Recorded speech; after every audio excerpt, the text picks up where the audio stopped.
हमारे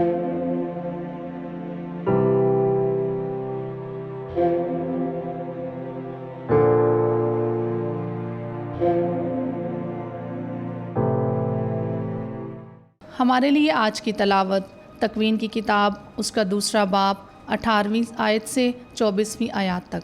और खुदावंद खुदा ने कहा कि इंसान का अकेला रहना अच्छा नहीं, हम उसके लिए एक मददगार उसकी मानिद बनाएं।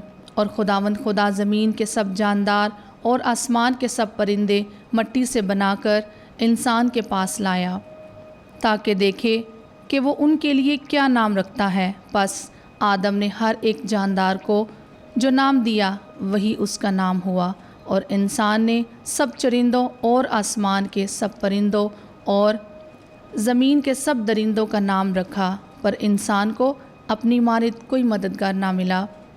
तब खुदावंद खुदा ने इंसान पर गहरी नींद भेजी, और जब वो सो गया तो उसने उसकी पसलियों में से एक पसली निकाली और उसकी जगह गोश्त भर दिया। और खुदावंद खुदा ने उस पसली से जो उसने इंसान से निकाली थी एक औरत बनाई और उसे इंसान के पास लाया।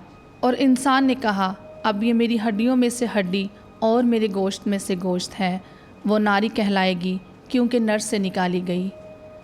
इस वास्ते मर्द अपने बाप और अपनी माँ को छोड़ेगा और अपनी बीवी से मिला रहेगा, और वो दोनों एक तन होंगे।